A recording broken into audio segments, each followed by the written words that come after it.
Instant जो video होता है वो भी छोटे समय के लिए डोपामाइन दे देगा, वो रील्स लंबे समय के लिए खराब है। तो रील देख लो, 2-4 देख लो, बट वापिस आ जाओ जीवन में। जीवन की ग्रोथ कहाँ से होगी? वो रील से नहीं होगी, वो फील से होगी। तो फील पे ज्यादा ध्यान दें, जड़ों को मजबूत करें और चोट सहना सीखें। जैसे वो कहते हैं ना कि एक पत्थर चोट खाकर कंकर कंकर हो गया और एक पत्थर चोट सहकर शंकर शंकर हो गया।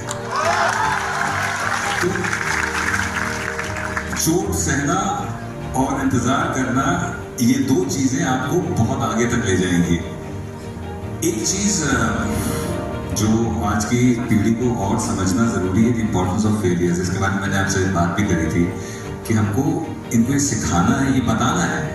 एक तो मेरा ऐसा मानना है कि फेलियर तो कुछ होता ही नहीं है।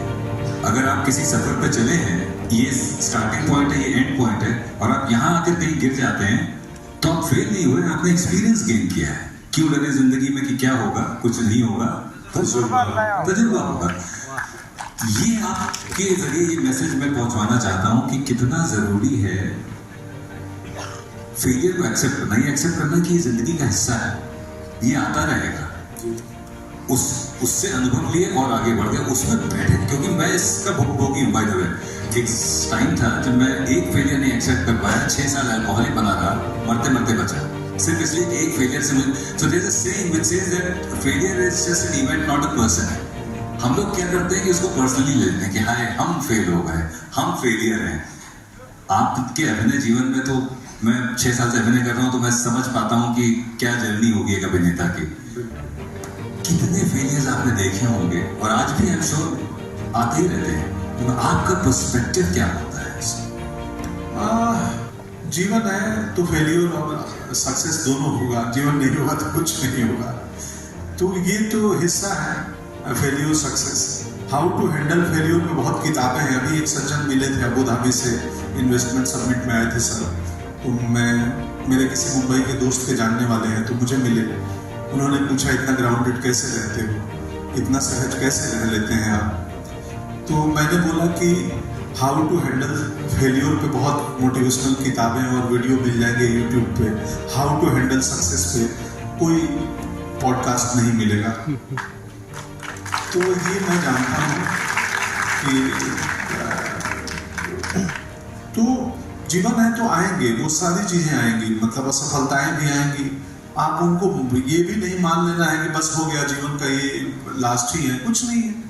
वो धूप छाया चलते रहता है जीवन में। वो आप सिंसियर रहेंगे, आप हार्डवर्किंग रहेंगे, आप फोकस्ड रहेंगे कि मुझे क्या करना है, मेरी एनर्जी कहाँ जानी चाहिए, तो अपने आप सारी चीजें चैनलाइज हो जाती हैं और मार्ग बन जाते हैं। मैं हिंदी इलाके का, हिंदी मीडियम का, पूरे जीवन सरकारी विद्यालय में पढ़ने वाला छात्र, जो एक क्राइटेरिया है फिल्म इंडस्ट्री में सेट होने की, उस मापदंड में मैं कहीं नहीं आता था, दूर दूर तक नहीं आता था। तो मेरे पास 2 रास्ते थे। या तो मैं ये मान के बैठ चलूं कि हमारे बस की बात है नहीं, या कई लोग बोलते हैं कि तुम बोलते हो तो तुम्हारे अंदर बिहारी साउंड होता है। बोलता हाँ, मैं बिहार से हूं तो बिहारी साउंड होगा ही।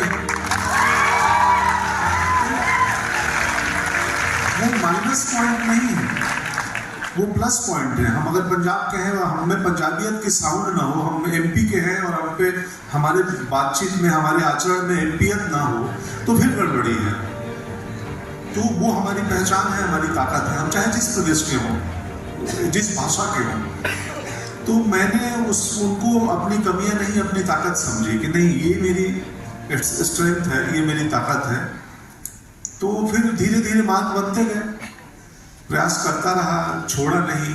मैं एक्सप्लोर करता रहा कि मैं कैसे, एक्टिंग में सब कुछ हो चुका है, तो मैं क्या करूं कि लोगों को पसंद आ पाऊं। तो मैं वो खोज रहा था। मेरे सीनियर हैं टीकम जोशी जी, जो एलपी ड्रामा स्कूल के डायरेक्टर हैं। जब मैं पढ़ता था तो 3 साल वहीं थे रेपेट्री के। एक ग्रेड मतलब शानदार एक्टर थे रेपेट्री में। हमने इनका प्लेस भी देखा है रेपेट्री में भी, 3rd ईयर में भी, जब ड्रामा स्कूल में। तो आप जब इनकी परफॉर्मेंस हो भोपाल में जरूर देखिए, जो स्टेज पे आते हैं ये जादू करते हैं। तो वही कि मैं भूल जाता हूँ सवाल, कई बार कहीं और चला जाता हूँ। हाँ, तो आप मुझे, मैं भी भूल गया, पकड़ के ला सब भूल गए, सब मतलूब थे आपकी बात सुन के। नहीं, मैं इतनी महत्वपूर्ण बात भी नहीं कर रहा हूँ।